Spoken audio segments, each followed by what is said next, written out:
그리고 요 앞에 불 좀 꺼주시고요. 예, 됐습니다. 다음.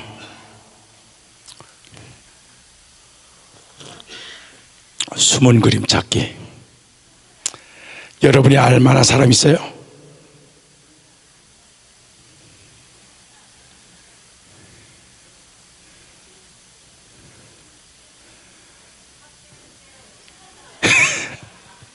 저 사진의 주인공을 모시겠습니다.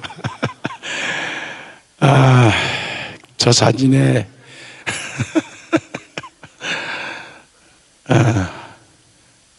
자,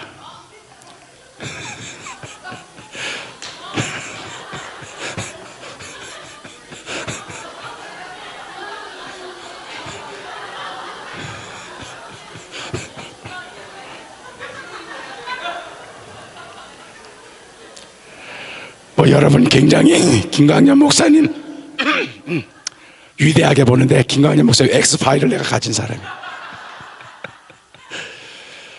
저 사진의 주인공이 중학교 1학년 때인데, 그때 당시 그 주인공 모시고 그때 당시 나의 꿈이 무엇이었는지, 저 사진을 찍을 당시 그때 그 소녀는 무엇을 생각하고 있었는지 한번 그 증언을 듣겠습니다. 나오세요.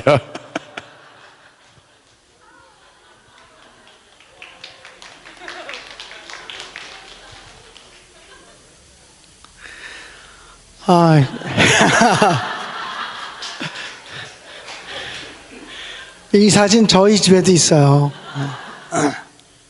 이덕주 선생님이 가지고 있을 건 몰랐지.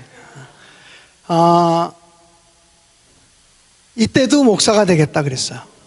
아마 제가 초등학교 한 번도 목사 되겠다는 생각 외에 다른 생각을 한 적이 없어요.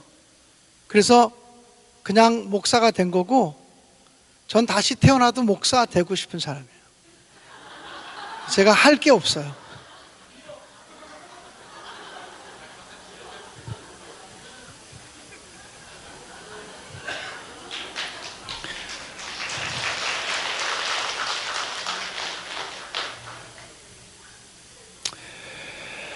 그 하필이면 또 내 앞에 앉았어.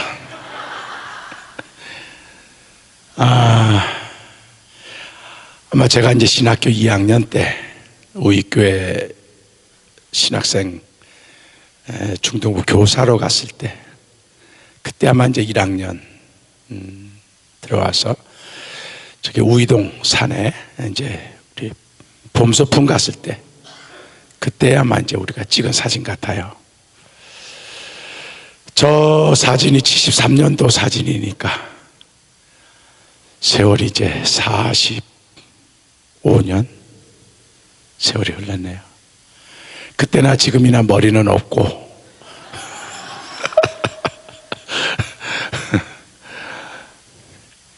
그때 그 품에 안긴 여학생이 선배인 것 같은데 마음속으로 생각하고 있었나?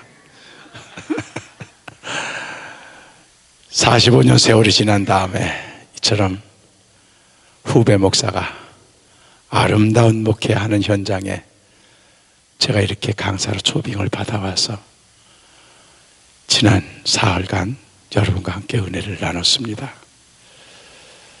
오늘 오전 예배 마치고 우리 성도들과 함께 신축공사 현장에 가서 기도를 하면서 참 제 마음이 참 감동이 됐습니다.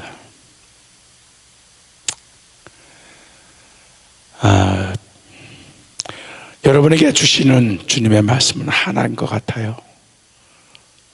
손줄로 생각하는 자 넘어질까 조심하라. 삼가고 삼가고 삼가서 삼가고 삼가고 삼가서 겸손의 모습을 잃지 마시기 바랍니다.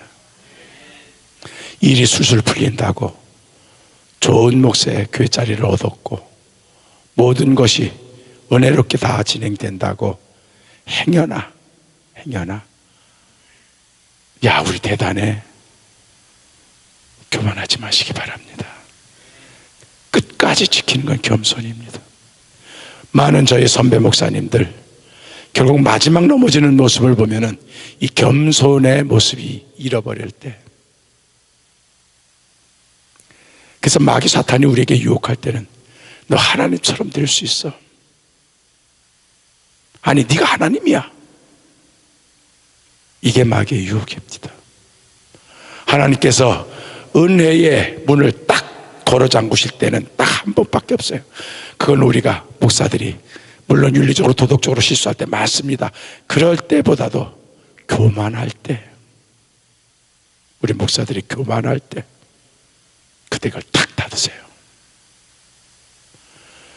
손줄로 생각하는 자 넘어질까 조심하라. 그런 다음에 해주시는 말씀, 하나님은 미쁘신 분, 미쁘사 감당치 못할 시험을 허락지 아니하신다. 감당치 못할 시험은 우리에게 주시지 않는다. 그래서 우리가 감당할 만한 분량으로 우리에게 시험을 주신다는 얘기예요. 그리고 시험을 주실 때는 피할 길을 열어주셔. 능히 감당하게 하시느니라. 능히 새성전 지을 수 있도록 우리에게 짐을 지어주실 줄을 믿습니다. 그러니 여러분, 잘 될 때는 넘어질까 조심하시고, 어렵고 힘들 때에는 감당할 만큼 내게 주신다는 믿음을 가지시고 감당하시기 바랍니다. 우리 김관영 목사님은 중학교 1학년 때부터 목사가 되겠다고 작심을 하고 초등학교 다닐 때부터 목사가 되겠다고 아예 그렇게 생각을 하셨던데 저는 안 그랬어요.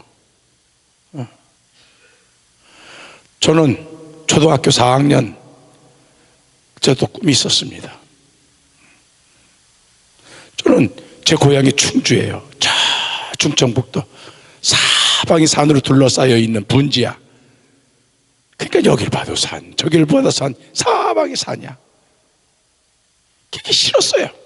너무 좁은 동네. 그래서 좀 넓은 곳, 충주 바깥, 거길 가보고 싶은 게 내 꿈이었어. 우리 김광년 목사님은 중학교 2학년 때 아버님 여의셨다는데 저는 4살 때 아버지가 하늘로 갔어요. 그러다 보니까 가난한, 그리고 어머니는 그냥 지방으로 시골로 장사하러 다니시고 중학생인 누나가 나를 돌봐주면서,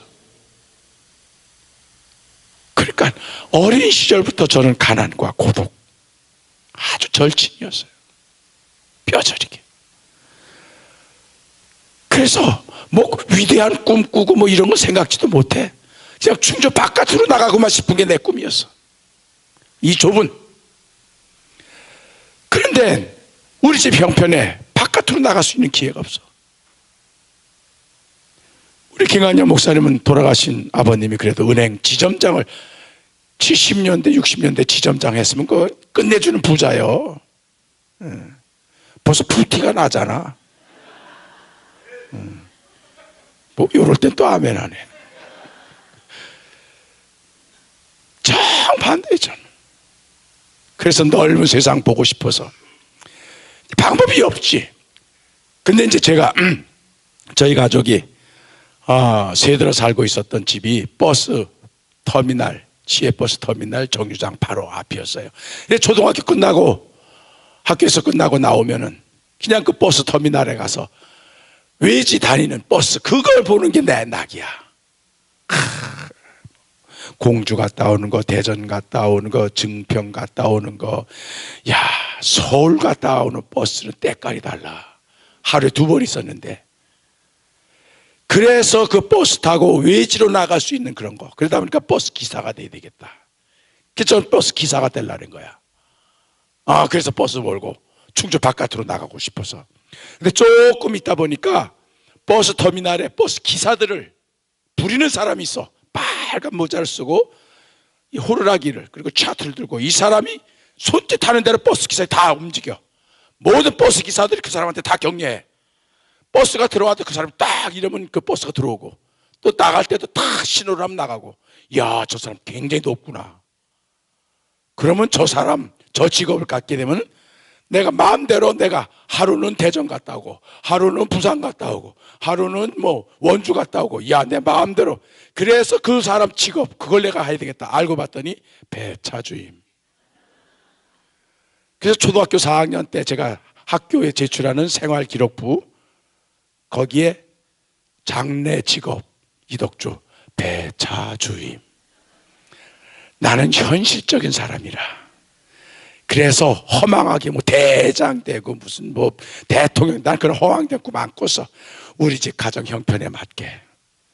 그래서 내가 배차주임은 할 수 있을 것 같아. 그래서 배차주임이 제 초등학교 4학년 때의 꿈이었던 거예요. 넓은 세상 보고 싶어서. 그 무렵입니다. 우리 집 굉장히 가난했어요. 진짜 힘들었습니다. 쌀 떨어질 때가 얼마나 많은지, 등록금을 못 낼 때가 얼마나 많은지. 우리 어머님이 첫 번 예수 믿어가지고 얼마나 핍박을 받았는지.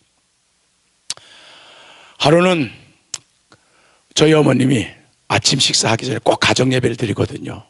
가정 예배를 드리는데 어머님 우리 삼남매를 불러 앉혀놓고 아주 심각하게 얘기하시는 거예요. 예, 내가 너희들한테 오늘 할 말이 있다. 그러니까 무슨 말이에요?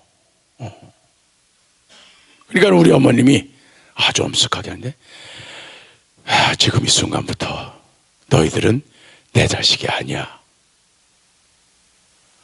너희들은 내 자식이 아니야. 청천벽력이야.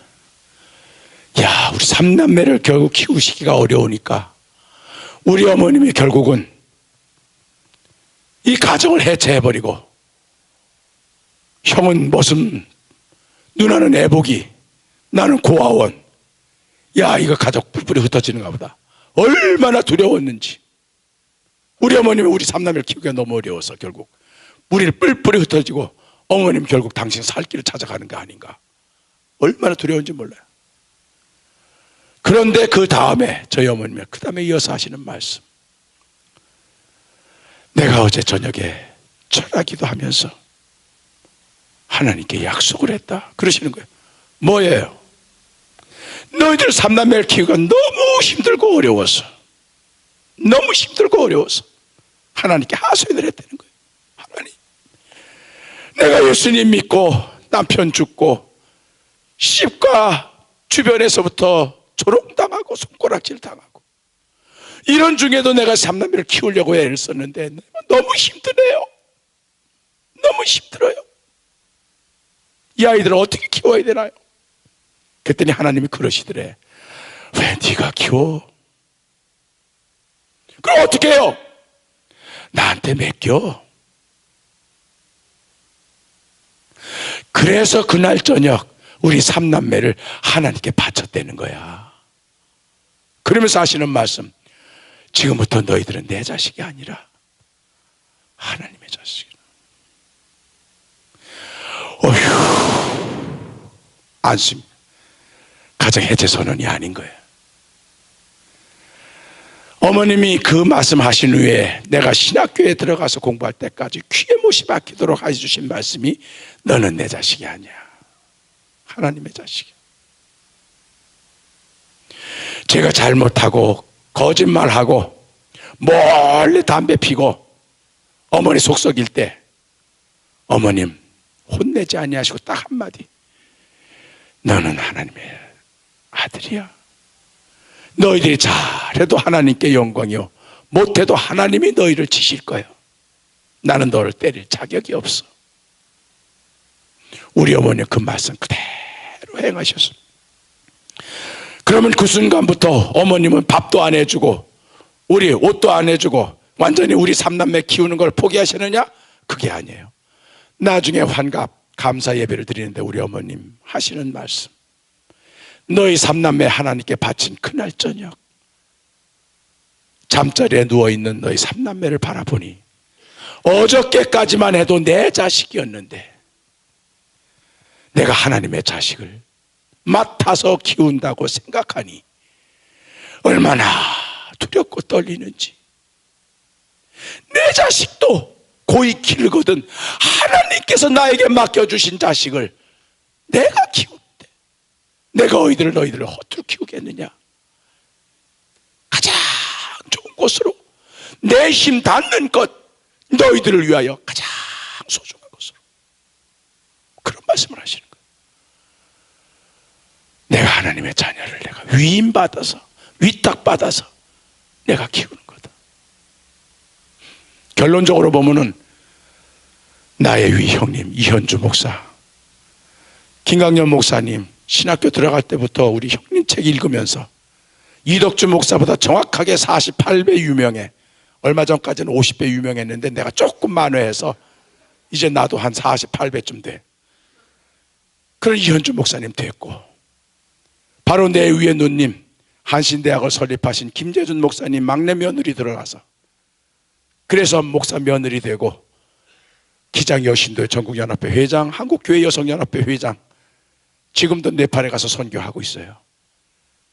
그래서 우리 삼남매가 목사가 되거나 목사집 며느리가 되거나, 우리 어머님이 우리 삼남매를 하나님께 바친 다음 말씀 그대로 행하셨습니다.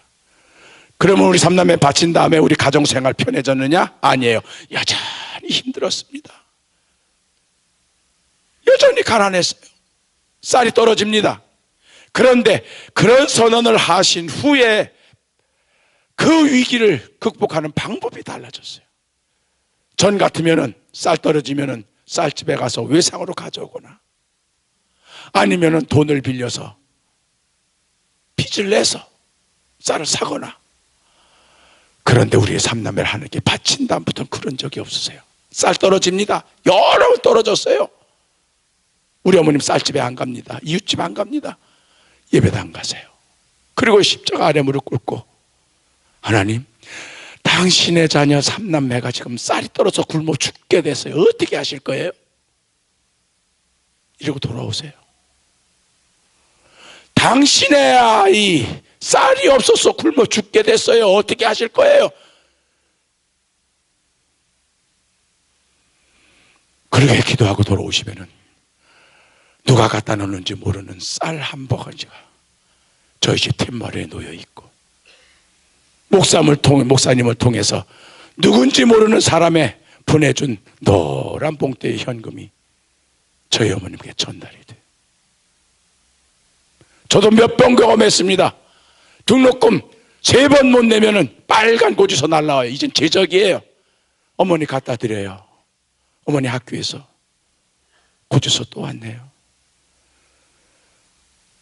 우리 어머님 담임 선생님 안 찾아갑니다. 이웃집에 돈 빌려 안 가요. 그때는 꼭 날 또 꼭 데리고 가.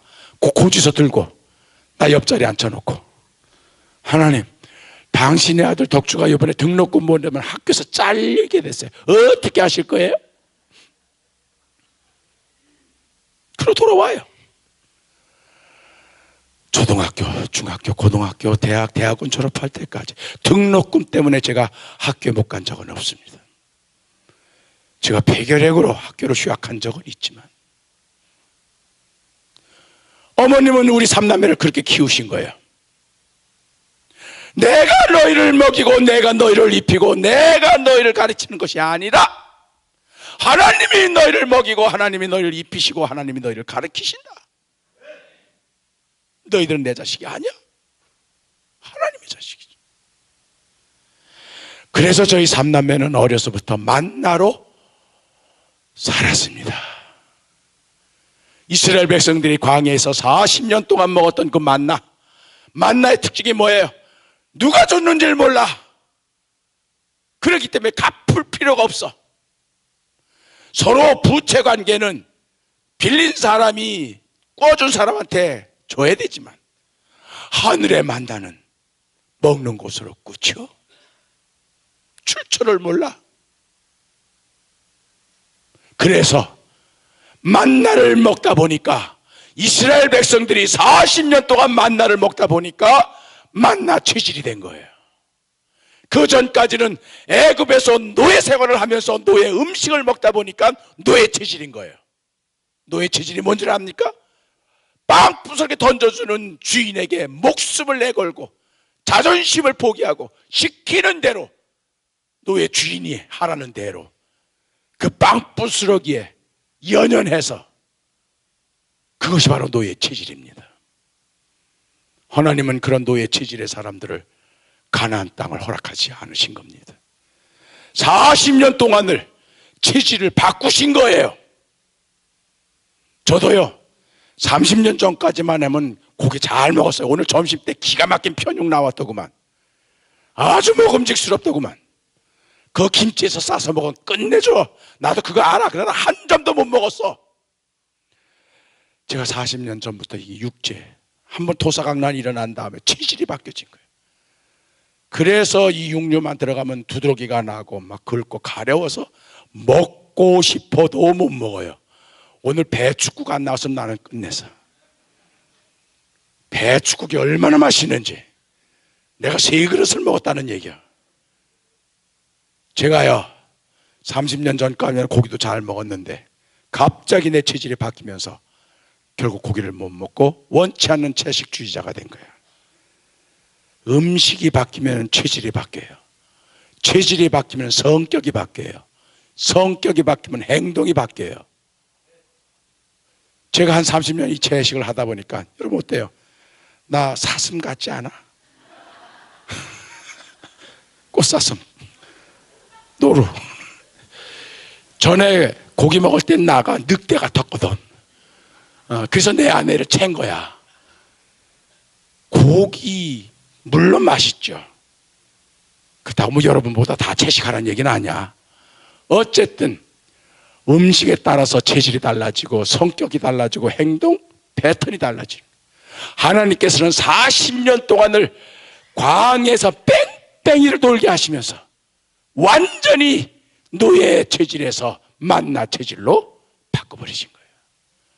만나 체질, 만나 성격을 갖게 됩니다. 만나 배짱을 가져요. 그래서 만나를 먹은 사람들은 어떤 현상이 나오냐? 내일을 걱정하지 않습니다. 뭘 먹을까 뭘 마실까 근심하지 않습니다. 왜? 이 모든 것이 너에게 있어야 할 줄을 하나님이 아시기 때문에. 이미 하늘에 만나가, 내일 만나가 예비된 줄 믿기 때문에, 그날 만나를 내려주실 줄을 믿기 때문에 양식이 떨어져서 돈이 없어도 걱정을 안 해요. 하나님이 어련히 아려서 해 주시려고 뭘 먹을까 뭘 마실까 무엇을 입을까 염려하지 말라. 이런 걱정은 이방인들이 하는 것이라.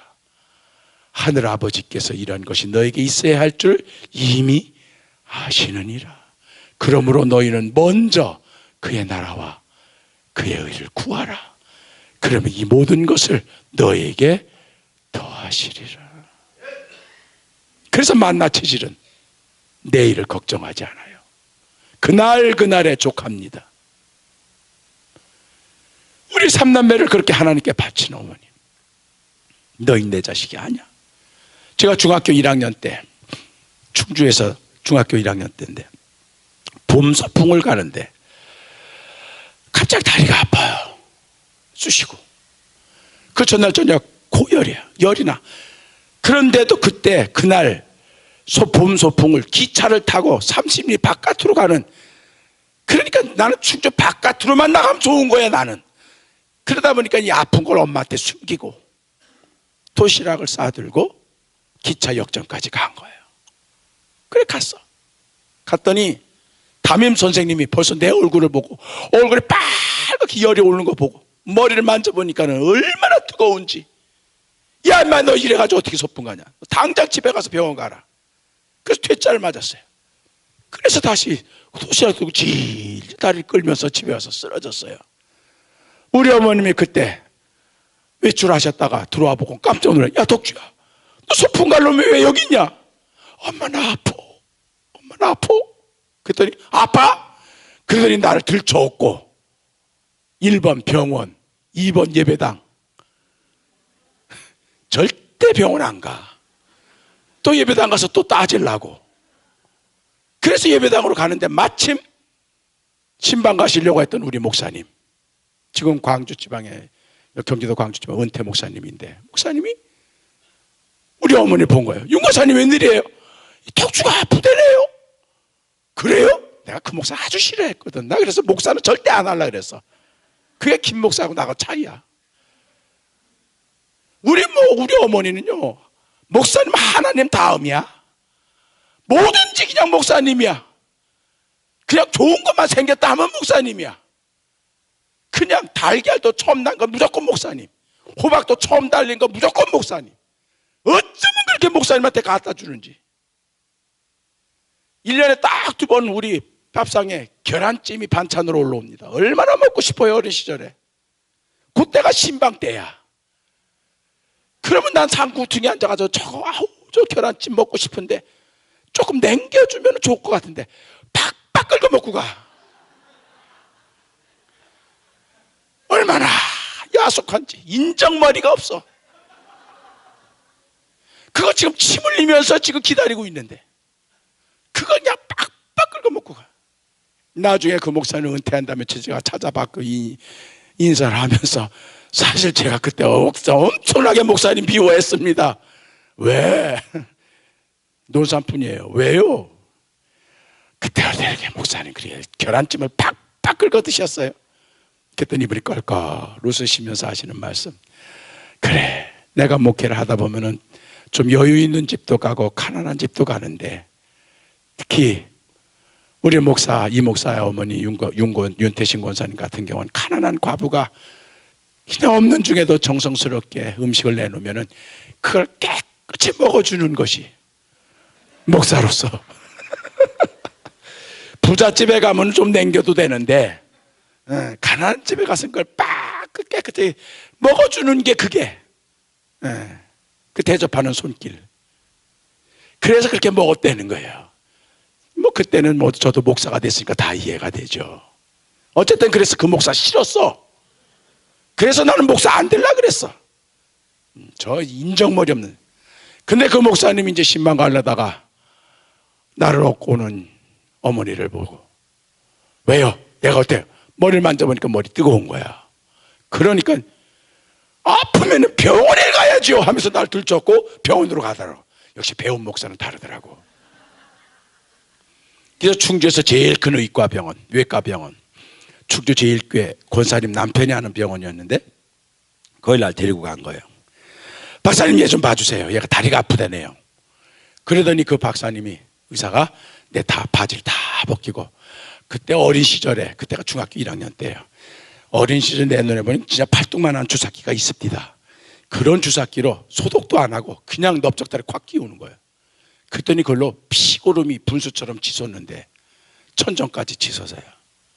밤새도록 농이 꽉 차 있던 거예요. 그게 그냥. 그러더니 이분이 뭐 막 조사를 해. 그러더니 나와서 당장 서울 큰 병원으로 데리고 가라는 거예요. 청천벽력이지. 하룻밤 사이 그런 병이 들었으니까 제가.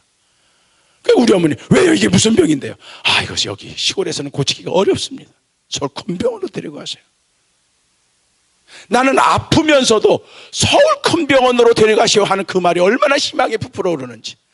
야, 꿈에 그리던 서울 구경을 이렇게 해서 하는구나. 그래서 나는 이제 서울 구경할 마음 가지고 아프면서도. 근데 우리 어머님이, 왜요 박사님? 박사님 왜 이 부병이 무슨 병인데 여기서 못 고치세요? 내가 이 병은 진짜 자신이 없어요. 이게 무슨 병인데요? 이게 완치가 거의 불가능한 골수염이라는 병이야. 그러니까 뼛속에 그 신경 조직, 거기에 바이러스가 침투해서 계속 그게 증식을 하면은 그 현미경에도 안 잡히는 바이러스이기 때문에 완벽하게 그걸 긁어낼 수가 없어서 1년마다 재수술하고 1년마다 재수술하고 해서 나중에 다리를 자를 수밖에 없는 그런 병이라는 거예요. 그러니 서울 큰 병원으로 데려가세요. 우리 어머니 왜? 우리 초등학교도 안 나오신 분이에요. 박사님, 이 병이 그런 병이라면 어떻게 고치는지 학교에서 배우셨을 거 아니에요? 예, 배웠지요. 그럼 왜 여기서 못 고치세요?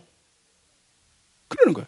그랬더니 이분이, 다른 병은 몰라도 내가 이 병은 자신이 없습니다. 왜요? 내 아들이, 나보다 중학교 4학년 선배예요. 내 아들이 똑같은 병을 앓고 있는데 5년째 내가 내 아들을 매년 재수술하다 지난 가을에 내 아들 다리를 잘랐습니다. 그러니까 의사가 못 고치는 병이 있는 거예요. 의사라고 모든 병 다 고치는 거 아니잖아요. 그러니까 이 골수염이란 병은 이 의사에게는 두려운 거야. 자기 맏아들이니까 얼마나 정성을 다해서 치료했겠습니까? 얼마나 좋은 약으로 얼마나 최선을 다해서.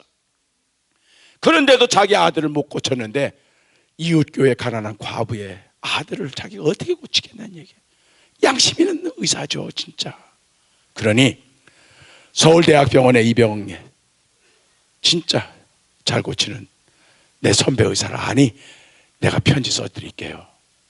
그래서 얘는 서울로 가세요. 데리고 가세요. 서울대학병원으로 가세요. 자, 이제 서울 구경은 거의 눈앞에 왔어. 이 정도가 되면 난 서울 가야 돼. 그런데 그 순간 우리 어머님이 하시는 말씀, 선생님, 얘는요 하나님께 바치내거든요. 그게 거기서 왜 나와 그게? 그래서요, 이 병이 죽을 병이면은요 서울 아니라 미국 가서 수술해도 얘는 죽어요. 살 병이면 그냥 여기서 얘 수술해도 얘는 살아요. 그러니까 그냥 해주세요. 그러는 거예요. 이게 중학교 1학년인 내 귀에는 어떻게 들리는 줄 아세요? 이 병이 죽을 병이면요 하는 이 말이 얘는 죽어도 좋아요야. 얘는 죽어도 좋으니 하나님의 운명에 맡긴다는 거야. 그러니 서울 아니라 미국 가서 수술해도 죽을 병이면 얘는 죽을 거고, 살 병이면 그냥 여기서 수술해도 얘는 살아요. 그러니까 해주세요. 과부 고집을 누가 꺾어? 결국 의사 선생님이 수술이 잘못되더라도 이 일을 제기하지 않겠다고 하는 서약서 그걸 단단히 도장받고, 그리고 결국 나를 데리고 수술실로 들어가. 우리 어머니 따라오지도 않아. 그냥 기도만 하고 계셔. 의사 선생님 나를 침대에 누이고 이제 수술실로 들어가면서, 내가 내 아들은 못 고쳤지만 너는 최선을 다해서 한번 고쳐볼게. 이래도 될까 말까 한데, 아이고 나 이거 자신이 없는데, 아이고 내 아들 다리를 잘랐는데, 이러면서 가는 거예요. 그래서 또 속으로만 했으면 내가 말도 안 해. 내 귀 들리게. 뭐 무서워요 여러분들. 중학교 1학년이 내 심정으로 돌아가 봐. 어머니는 쟤는 죽어도 좋아요야. 의사 선생은 실패를 전제로 나를 수술하겠대야. 예. 막막합니다. 깜깜해요. 배차 주임은커녕 잘하면 목발 짚고 다니면서 구걸하는 내 모습이 보이는 거야. 결국 수술실에 들어가서 마취 주사를 받아.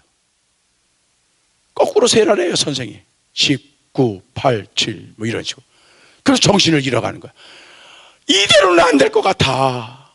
이대로는 안 될 것 같아. 그 순간 나도 모르게 내 입에서 기도가 터져 나왔어요. 하나님, 이게 바로 마음과 정성과 뜻을 다 할 겁니다. 길어서 아니에요. 기도는 짧더라도 그 순간에 마음을 다하고 뜻을 다하고 힘을 다하는 거예요. 그게 하나님이 응답하시는 기도야. 중학교 1학년 내 얼마나 절박했으면 그 순간 나도 모르게 기도가 터져나왔어. 하나님, 나 다리만 자르지 않게 해주시면 하나님 종할게요. 나도 모르게 그 기도가 터져나온 거야. 나 다리만 자르지 않게 해주시면 하나님 종할게요. 그리고 정신을 잃어버린 거예요. 어떻게 됐을까요?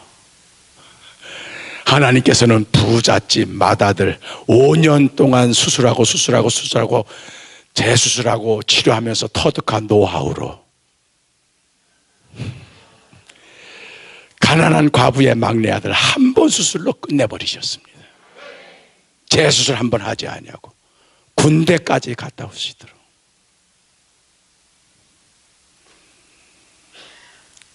그래서 나는 내 병은 누가 고친 거예요? 하나님이 고쳤다. 만약에 그날 어머니가 나를 침대에 눕혀놓고 의사 선생님 바지가랑 붙들면서 아유 선생님 내 아들 살려주세요 징징 울면서 그냥 막. 그래서 의사 선생님 검련대로 나를 앰뷸런스에 싣고 서울에 올라왔더라면 낫겠죠. 왜 안 낫겠어요? 그럼 나는 우리 어머니가 날 구해줬다고 날 살려줬다고 했겠죠. 아니 의사 선생이 단 한마디라도 나 너 고칠 수 있어 긍정적인 멘트 한마디라도 했더라면 의사 선생님이 나를 고쳐줘서 했겠죠. 어머님은 나를 포기하고 의사 선생은 나는 할 수 없다고 선언을 하고 그런 상황에서 내가 수술을 받았으니 결국 나를 고쳐주신 분은 하나님이시라. 그래서 내 목표가 바뀐 겁니다. 그래서 배차 주임이 꿈이었던 이덕주가 하나님의 종 목사가 된 거예요. 목사가 된 다음에는 목회자를 양성하는 신학교 교수가 되었고 이제 서울대고 부산 정도가 아니라 전국 방방곡곡 지난주일에도 제가 네팔에 카트만두에 가서 일주일 동안 제가 거기 신학생들 특강하다가 거기 스모그가 심합니다. 그래서 그때 미세먼지 때문에 내 목이 상했어요. 그러니까 신의교 때문에 그런 거 아니야. 그러니까 여러분 전혀 미안해 생각하지 마라. 이 카트만두가 얼마나 공기가 나쁜지 몰라요. 지난 봄에도 미국을 2차례나 갔다 오고 부흥회를 하기 위해서 신내교회까지 와서 부흥회를 하고 배차주임 그렇게 해서 버스 타고 여기 들락날락 하려고 했던 이 소년을 하나님께서는 그렇게 바꾸신 겁니다. 넓은 세상 보고 싶다는 마음을 심어주신 분도 하나님이신 거예요. 너무 찢어지게 가난해서 우리 어머니 도저히 자기 힘으로는 우리를 키울 수가 없어서 하나님께 우리 3남매를 바친 것도 저분의 뜻이에요. 어머니는 당신의 의지로 하나님께 우리를 바쳤지만 나는 내 의지가 아니었거든. 우리가 허락한 것도 아니에요. 그런데 결국 중학교 1학년 때 그 수술을 하면서 나를 하나님께 바치기로. 나는 이 어머니가 얼마나 고마운지. 결국 철이 들고 난 다음에 그때는 그 어머니가 얼마나 야속한지 나 그때 얘는 죽어도 좋아요 하는 그 말을 듣는 순간 우리 누나 말이 사실인 걸로 나는 알았어. 왜냐면 허구한 날 뭐냐면 나 초등학교 때 목사님보다 더 까맣어. 그리고 머리가 곱슬곱슬 해가지고 맨날 나보고 너는 다리 밑에서 주워온 애야. 오빠하고 내하고 네 얼굴 다르지 않니?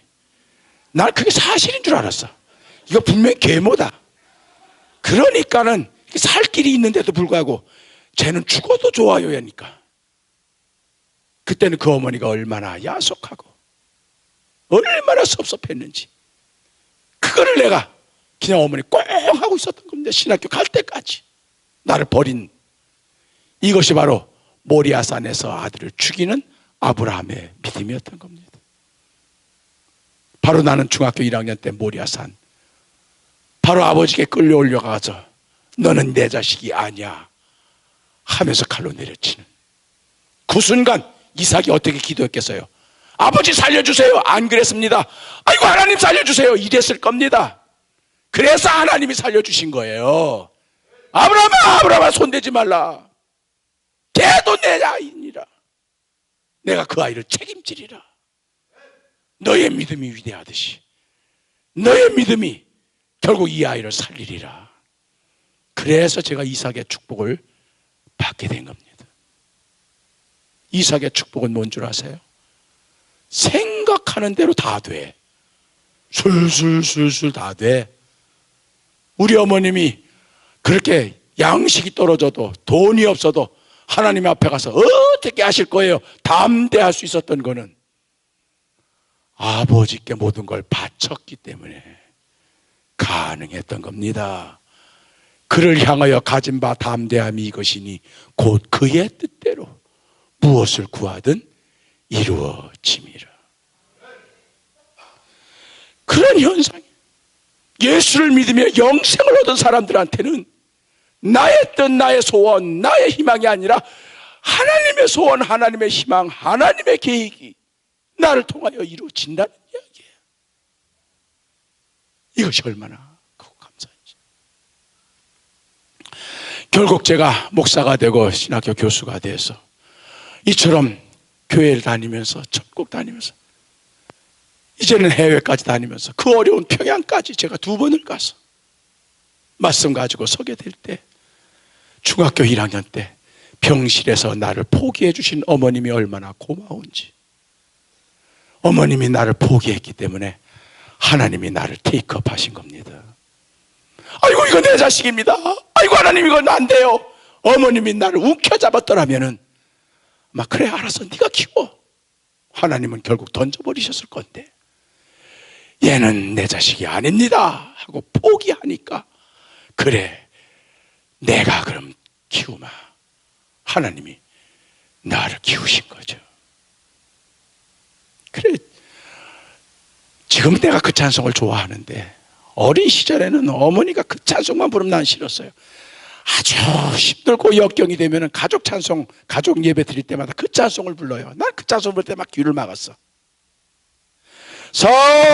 살든지 죽든지 뜻대로 하소서. 이거 살아도 될까 말까 한데 왜 죽든지가 왜 들어가 거기. 모든 것을 다 하나님께 맡기고 완전히 하나님께 맡기고 너는 내 자식이 아니야. 그렇게 해서 복음을 전하는 전도자로 저를 세우시고 예루살렘과 온 유대와 사마리아와 땅끝까지 이르러 내 증인이 되리라. 저는 지난주에 네팔 가서도 히말라야를 보면서 여기가 땅끝이구나. 호주, 뉴질랜드, 미국, 멕시코, 작년에는 제가 남미 칠레까지 가서 거기가 땅끝이구나. 충주 시골바닥 조그만 동네에서 태어난 나를 하나님께서 이렇게 당신의 증인으로 나를 세우셔서 이처럼 땅끝을 타다다니면서 복음을 전하게 하시니 이게 얼마나 감사하고 얼마나 고마운지. 저는 내년이면 들어설 이제 우리 신내교회 새 성전이 예루살렘 성전이 되어서 거기서부터 온 유대와 한반도 전체, 사마리아와 아시아 전체, 땅끝까지 이르러 전 세계 구석구석 예수님의 증인들이 파송되는 기점이 될 줄로 믿습니다. 이제 우리는 새 성전을 마련하면서도 예수를 증언하는 새로운 사명을 우리가 맡게 됩니다. 먼저는 예루살렘에서, 그 다음에는 유대에서, 그 다음에는 사마리아에서, 그 다음에는 땅끝까지 이르러 우리 신내교회 젊은이들이, 젊은 학생들이 선교사가 되어서 복음 전도자가 되어서 CEO가 되어서 예술가가 되어서 복음을 가지고 전 세계로 나가서 예수를 증언하는 그런 역사가 있어질 줄로 믿습니다. 제가 2003년부터 2005년까지 평양을 3번을 갔다 왔는데 그 얘기를 좀 합시다. 다음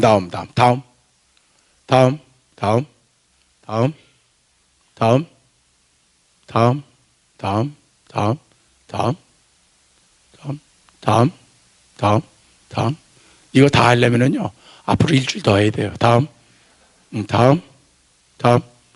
예 됐어요. 앞에 오케이. 제가 신학대학 교수로 가기 전이에요. 제가 2002년부터 신학대학 교수로 갔거든요. 가기 전에 제가 불광동에 있는 교회에서 한 10년간 부목사로 있으면서 기독교문사라고 하는 출판사에 또 파트타임으로 가서 일을 하고, 그리고 이제 신학교 강사로 시간 강사로 있었을 때입니다. 2000년으로 기억되는데 어느 해 여름, 신년 초에 묵상 기도를 하는데 갑자기 내 입에서 이상한 기도가 나온 거예요. 여러분 이제 기도하시다 보면 깊이 기도하시면 그런 경험을 합니다. 내 의지와 내 생각과 전혀 관계없이 이상한 기도가 툭 하고 나와요. 뭐냐면, 하나님, 저 평양 한번 가서 세미나 한번 해보고 싶습니다. 그런 기도가 내 입에서 나온 거야. 갑자기 나도 모르게 평양 가서 북쪽 학자들이랑 세미나 한번 해보고 싶습니다. 기도하면서도 나도 놀랐어요. 왜 내 입에서 이런 기도가 나오지? 그때가 이제 정주영 회장이 소떼를 몰고 평양에 갔을 때야. 그래가지고 이제 그때부터 이게 문화가 개방이 돼서 경제인들도 왔다 갔다 하고 체육인들도 예술을 하는 사람들도 나중에는 정치인들도 뭐 왔다 갔다 막 그때가 막 문이 열릴 때예요. 그때 이제 대형교회 목사님들, 부흥사들도 이제 평양을 왔다 갔다 하는 분들이 있었어요. 그런 게 이제 보도가 될 때인데 그때 제 입에서 그런 기도가 나오는 거예요. 왜냐하면 저희 때 이제 72학번인데 제가 70년대 학번들은 민주화, 통일 이게 두 가지가 이슈였거든요. 그래서 이 통일 이걸 위해서 뭔가 좀 내가 했으면 좋겠다. 아마 그래서 그런 기도가 나오는지 몰라요. 그런데 그때 뭐 한 200~300명 모이는 교회의 부목사 그리고 신학교 시간 강사 주제에 날 불러주겠어요? 저쪽에서? 택도 없죠. 거기 뭐 목사들이 가려면 최하 5천만 원은 헌금해야 된다는데 웬만하면 한 1억 그렇게 기부를 해야 저 사람들이 비자를 준다는데 이 가난한 목사 거기서 날 불러주겠어요? 전혀 불가능하죠. 그런데도 그 기도가 나와요. 했죠 뭐. 이런 기도는요 손해볼 게 없어. 안 돼도 저분 손해고 되면은 저분 영광이야. 그렇기 때문에 그의 뜻대로 하는 기도는 암만 해도 마음이 편안해. 내 소원, 내 의지, 내 목적을 가지고 기도하면은 왜 안 들어주시지? 왜 안 들어주시지? 왜 응답 안 해주시지? 하나님 지금 주무시나? 하나님 나를 버리셨나? 온갖 조바심을 가지고 하지만 그의 뜻대로 하는 기도는 해버리고 나면 마음이 편안해. 돼도 그분 뜻, 안 돼도 그분 뜻. 그래서 이건 100% 응답받는 기도가 그런 기도야. 그의 뜻대로 했죠 뭐. 그리고 나서 6개월 된 다음에 그리고 잊어버렸어요. 그런 다음에 동국대학에 한국 근대사를 하시는 교수가 전화를 한 거예요. 이덕주 목사님, 예, 이덕주입니다.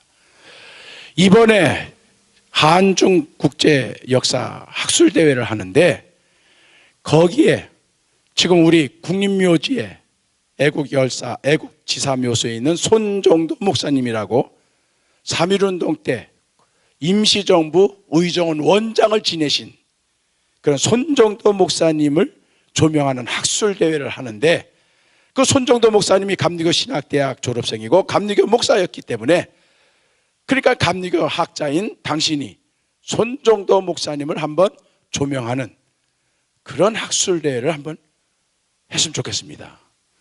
그래요. 제 선배니까 제가 그때 이제 학위를 끝낸 다음에요. 이종찬 목사님 우리 감신 박사 1호예요. 그리고 제가 3호예요. 그러니까 박사는 저 양반이 내 선배야. 그래서 감신에서 이제 박사 학위를 막 끝났을 때니까 그래서 제가 그래 손정도 목사님 걸 한번 논문 써야 되겠다 해가지고 손정도 목사님에 대해서 하는데 어제 제가 저녁 시간에 초대 하디 부흥운동 얘기했는데 1907년에 이분이 숭실중학교 학생 시절에 성령불을 받아가지고 통해자복을 하면서 그러면서 완전히 새 사람이 되면서 이분이 동시에 잃어버린 나라 1907년에 어떤 나라입니까? 헤이그 밀사 사건이 일어나고 고종이 강제 퇴위당하고 정미칠 조약을 체결해서 우리 군대를 강제 해산하고 우리나라가 일본에 막 넘어갈 때잖아요.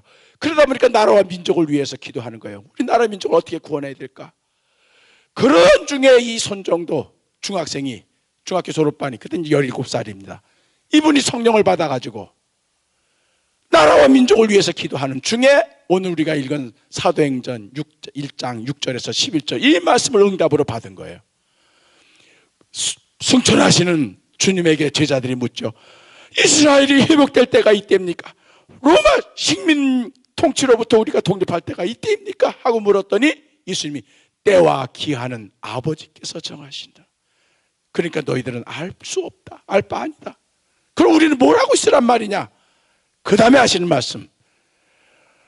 오직 성령이 너에게 임하시면 너희들이 권능을 받아 예루살렘과 온 유다와 사마리아와 땅끝까지 이르러 내 증인이 되리라.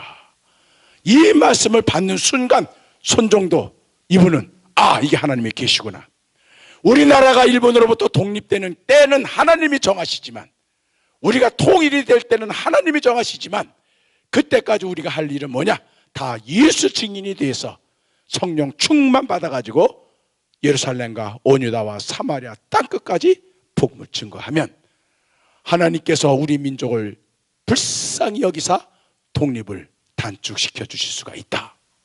이렇게 생각한 거예요.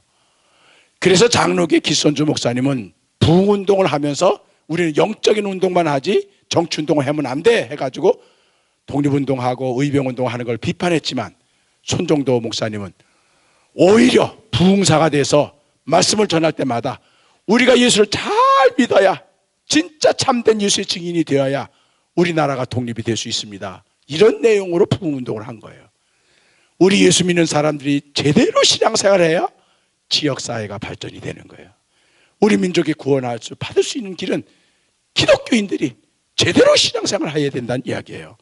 그래서 손정도 목사님이 그렇게 1907년에 은혜를 체험하고 난 다음에 감리교, 즉 우리가 몸담고 있는 그 감리교 신학교에 입학을 하셔서 그래서 목사가 돼가지고 1911년에 만주로 중국으로 선교사로 떠나시고 그리고 나서 하얼빈에서 목회를 하시고 그러면서 또 일제 경찰에 체포돼서 감옥에 가시고 나중에는 3.1운동 때 임시정부 의정원 원장까지 지내신 그런 분이에요.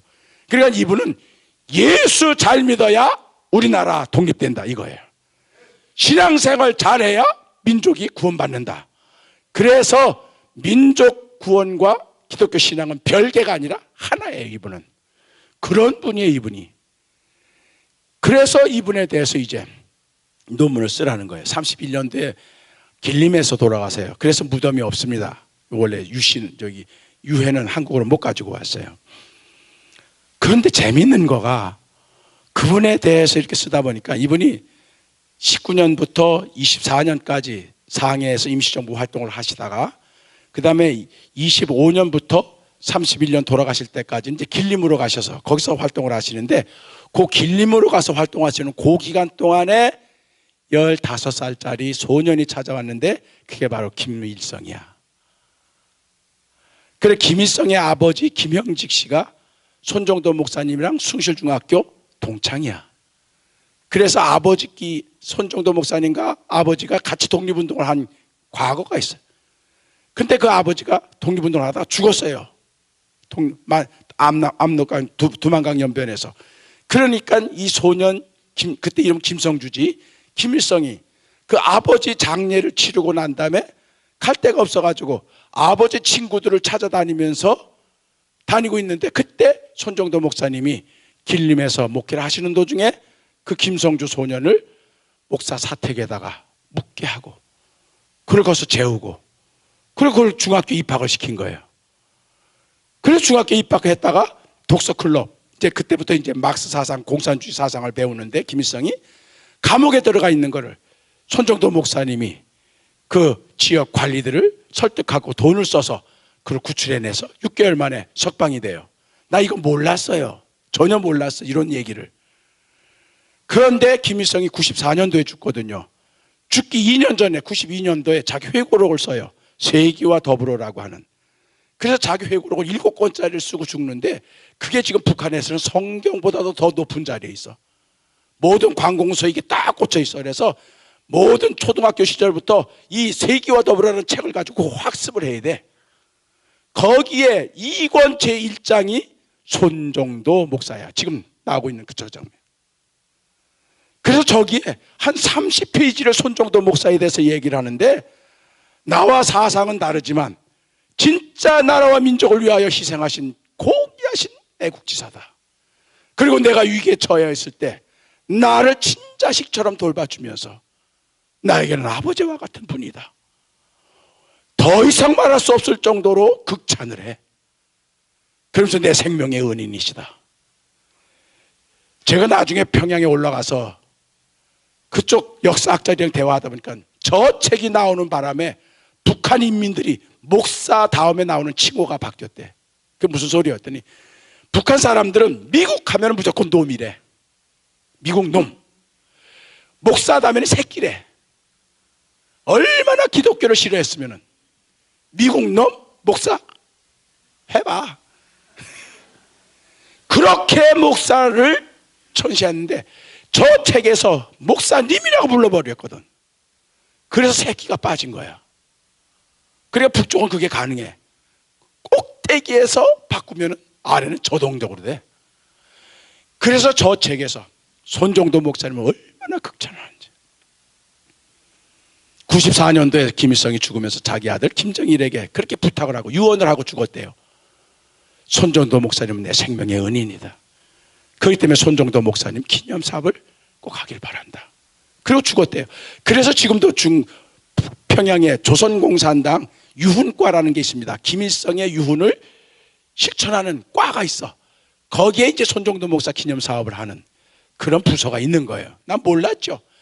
다행히 저 자료를 제가 통일원 자료실에 가서 찾아서 읽으면서 손정도 목사님이 길림에 있을 때 김일성과 이런 관계가 있었다고 하는 사실을 제 논문에 반영을 해서 프레스센터에서 제가 논문을 발표했어요.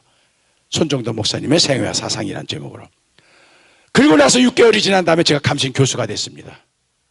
감신 교수가 된 그해 여름에 낯선 사람이 전화를 하는 거예요. 이덕주 교수님? 예, 이덕주입니다. 좀 만나실까요? 좀 목소리가 이상해. 한국 사람이 아니야. 그래서 만났더니 미국 시애틀에서 온 교포인데 그분이 평양을 왔다 갔다 하면서 손정도 기념 사업을 하는 그 책임자야. 그러면서 하는 말씀이 커피숍에서, 이덕주 목사님 지난 봄 프레스센터에서 손정도 목사님께서 논문 발표하셨죠? 예, 했어요. 그게 지금 평양에 올라가 있습니다. 내 논문이 평양에 가 있대. 평양에서 한번 손정도 목사님 기념 학술 세미나 한번 해보지 않겠어요? 나를 초청하겠대. 손정도 목사님에 대해. 왜냐하면 북쪽에서는 여러분 다 혹시 탈북민들 만나시면 한번 물어보세요. 초등학교 교과서에서부터 실리니까 손정도 목사가. 그래서 저도 심양이나 하노이나 이런 데 가서 북한 식당 가서 그 복무원들한테 손정도 목사님 아세요? 자세부터 달라져. 위대하신 우리 어버이 수령님의 생명의 은인이시며 이렇게 나가. 얼마나 대접 잘 받았는지 몰라. 그러니까 여러분 나중에 통일된 다음에 올라가셨을 때 손정도 목사님 같은 교단 감리교인입니다 하고, 우리 담임 목사님 김관현 손정도 목사님 후배 목사님이다. 대우가 달라져. 어쨌든 제 논문에 올라가 있으니 평양에서 한번 학술대회 하자는 거예요. 나를 초청하겠다는 겁니다. 정확하게 제가 1년 전에 기도한 그 내용이 응답받은 겁니다.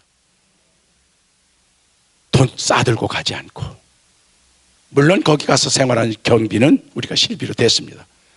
그런데 혼자 올라가기가 좀 무서워, 두려워.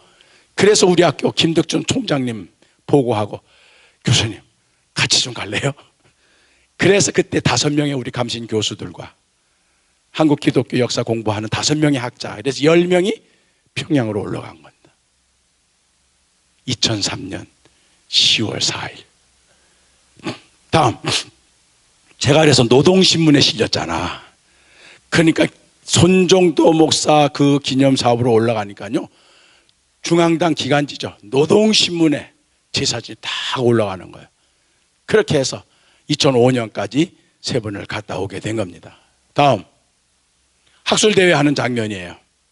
발제하는 겁니다.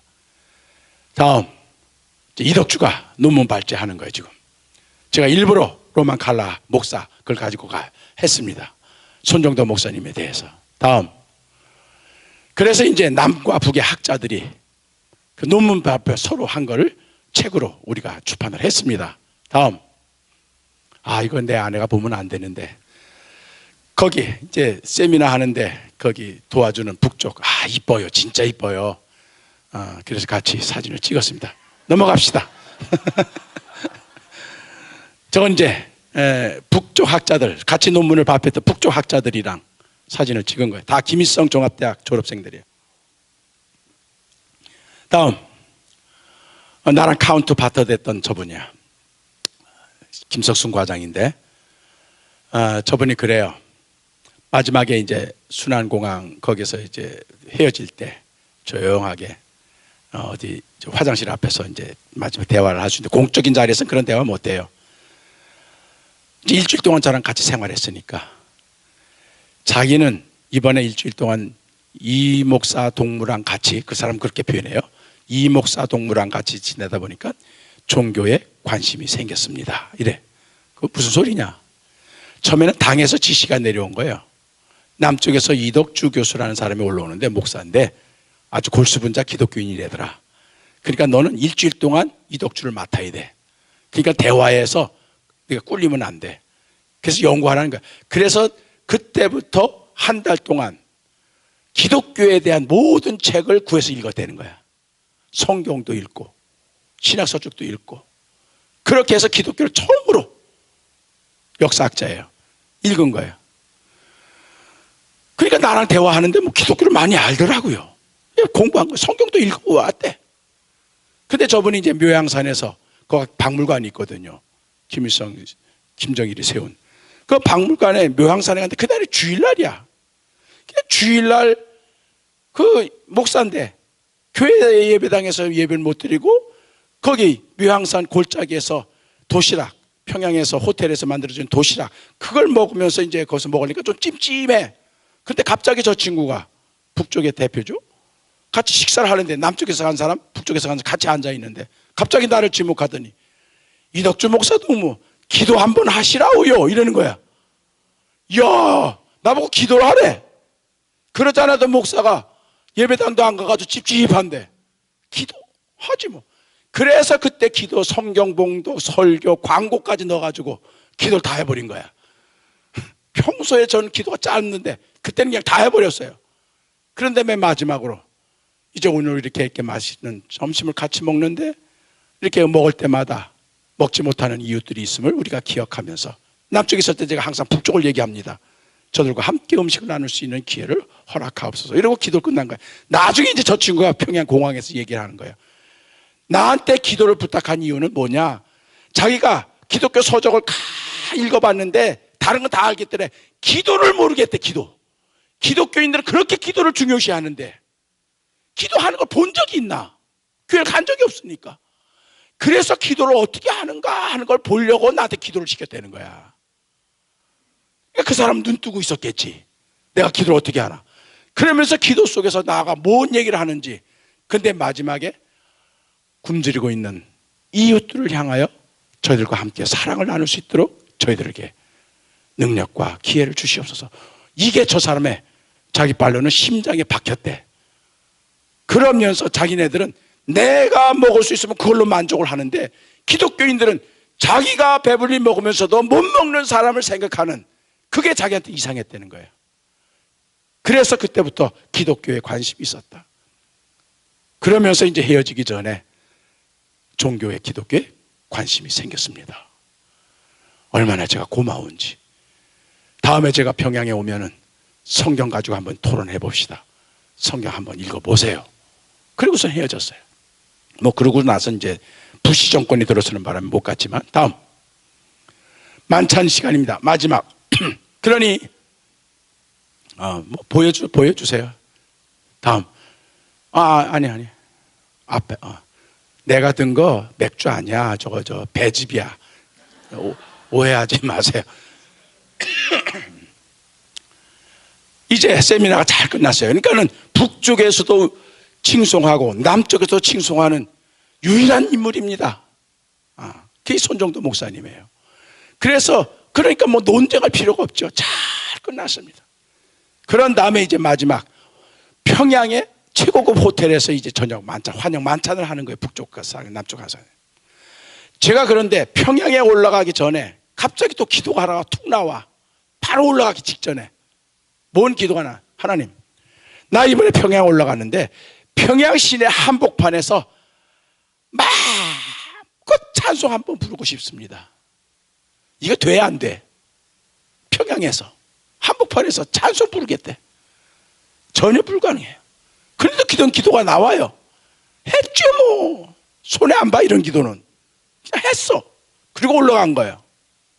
근데 저분이 주거니 받거니 음식, 야, 칠색 송어 이거 먹어봤어야 알지. 얼마나 기가 막힌지 몰라. 이게 오늘 나온 편육 저리 가라야. 그냥 입에서 솔솔 녹아. 음식은 진짜 그게 최고로 냈습니다. 그런 다음에 이제는 또 음주 가무의 민족 아니야, 우리 조선민족이. 그러다 보니까는 이제 북쪽 사람들 술 많이 마셔요. 그러다 보니까 오고 가고 하다 보니까 이제 저 친구가 마이크를 탁 잡고 이제 분위기가 무르익었으니까 이러면서 오늘과 같이 이렇게 김일성 어버이 수령님과 손정도 목사님의 이 우정을 기반으로 해서 우리가 이렇게 남과 북의 학자들이 이렇게 화기애애하고 아름다운 그런 학술회의를 잘 마쳤는데 이 축하하는 자리에 노래가 빠지면 안 되겠죠. 그러면서 이제 남북 노래 자랑으로 들어간 거야. 그러더니 이제 거기 노래방 기계 다 있어요. 그러더니 저 친구가 제일 먼저 마이크 탁 잡고 노래를 하는데 보고 싶습니다 장군님 뭐 이러면서 그런 노래 하는 거야. 그러니까 북쪽 사람들의 노래는 다 그런 류야. 영원한 태양 뭐 이런 거. 근데 남쪽에서 올라간 사람들은 우리 교수들이나 목사들 교수들이 뭐 그런 노래 뭘 알아. 위대한 우리 노무현 이런 노래 없잖아. 우리는 그냥 기껏하는 게 울고 넘는 박달재, 뭐 두만강 푸른 물에 흘러간 노래 이런 노래로 왔다 갔다 하다가 이제 나중에는 일제시대 때 가요. 뭐 나의 살던 고향은. 그 다음에 이제 북쪽 노래지만 남쪽 사람들 좀 아는 휘파람, 뭐 저기 우리는 하나 뭐 이런 노래 왔다 갔다 분위기가 막 올라가는 거예요. 그런 상황인데 저 친구가 갑자기 이제 마이크를 잡더니 나한테 지목을 한 거야. 이 목사도 뭐 이번에 학술대회가 성공적으로 치러지는데 참 크게 기여했습니다. 목사 동무가 한번 노래 하시라우요. 마이크를 나한테 준 거야. 나보고 노래를 하래. 제가 올라가기 전에 뭐라고 기도했어요? 찬송 한번 부르게 해달라고 기도했잖아요. 드디어 내가 마이크를 잡게 된 거예요. 무슨 노래를 부를까? 제가 이제 올라가기 전에 손정도 목사님에 대해서 자료를 하다 보니까 이분이 하얼빈에서 목회를 하던 도중에 1912년입니다. 그때 가츠라 함살 음모 사건이라고 일본 경찰이 없는 사건을 꾸며내가지고 그 북만주에 있었던 독립운동가들 전부 일망타진해서 붙잡아다가 경무청, 남산에 있는 경무청에 수감을 하고 가진 고문을 당하겠습니다. 얼마나 혹독한 고문을 당했는지 몰라요. 경무청에서.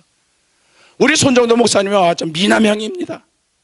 나중에 2년 후에 감옥에서 나왔는데 사모님이 그 얼굴을 못 알아볼 정도로 인두로 지진 거예요. 불인두로. 굶기고 비행기를 태우고 아주 혹독한 고문을 당하신 게 감옥 안에서. 그래서 손정도 목사님이 어느 날 얼마나 얻어맞았는지 그러면서 정신을 혼미해가면서 사람은 이렇게 해서 죽는가 보다.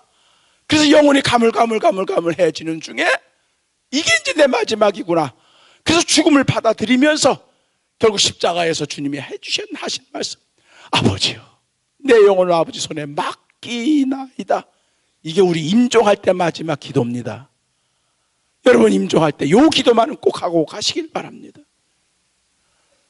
장롱 속에 통장 있다, 야 그거 꼭 챙겨라, 이런 게 아니야.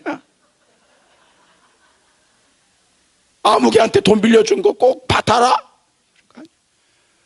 내 영혼을 아버지 손에 맡기나이다. 그리고 나서 이제 나는 죽었구나 하는 순간 갑자기 독방인데 깜깜한 감옥 안에서 갑자기 환한 빛이 비치면서 십자가에 달리신 예수님이 환상으로 보이더래요. 그러면서 그 십자가 예수님이 소자야 두려워하지 말라 내가 너와 함께 하노라 이 음성을 들었대. 그래서 이 손정로 목사님이 죽어가다가 환상을 보고 예수님의 음성을 듣고 나서 얼마나 감격했는지, 이 감방에 주님이 나와 함께 계시다. 그래서 순간적으로 찬송을 부른 거예요. 그때는 고문하던 경찰이 갑자기 죽어가다가 노래가 나오니까, 일본 경찰이 찬송인지 뭔지 알게 뭐야, 목소리 높여서 찬송을 부르니까 정신 이상 됐구나 결국. 그래가지고 고문을 멈췄대. 요거 유치장 가가지고 잘 써먹으시기 바랍니다.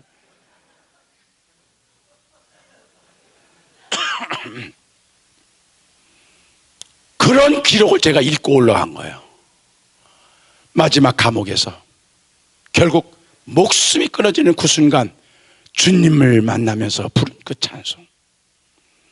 마이크가 저한테 왔어요. 이 목사도 한번 노래 한번 하시라고요. 저는요, 부흥사가 와서 왁 뛰어오르면 그걸 찬물로 쫙 끼얹는 은사가 나한테 있어요.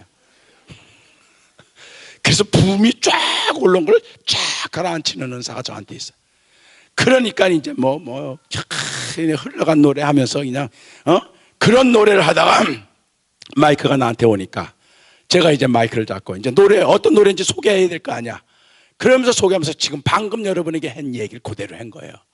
지금부터 제가 부를 노래는 찬송이라 해야 그 사람도 알아듣지도 못하니까, 노래는 손정도 목사님께서 경성 감옥에 갇혀서 고문당하시다가 마지막 숨을 거두시기 직전에 주 예수 그리스도를 환상을 보고 음성을 듣고 부른 노래입니다.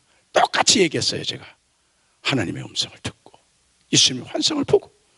그때는 이 사람들이 무슨 노래인가 하고 이제 다음부터 궁금할 거 아니야.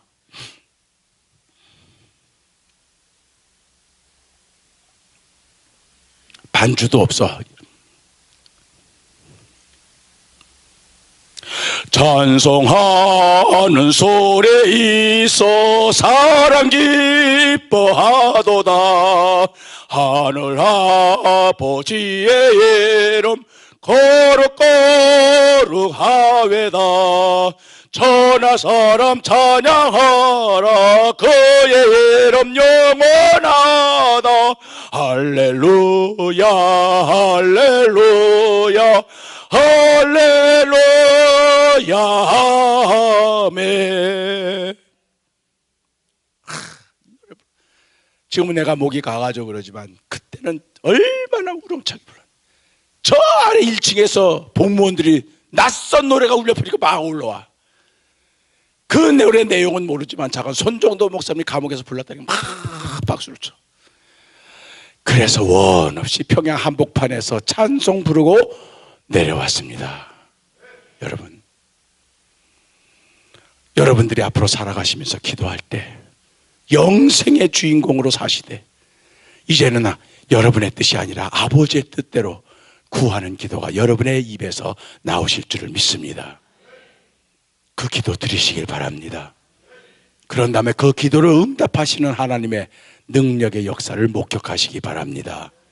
부족한 나지만 시골 깡촌에서 가난한 과부의 막내 아들로 기껏해야 배차 주임이 꿈이었던 나를 하나님께서는 나를 택하셨습니다. 우리 어머니로 하여금 포기하게 하시고 만나러 어려서부터 자라게 하시고 내 병은 하나님이 고쳐주셨다.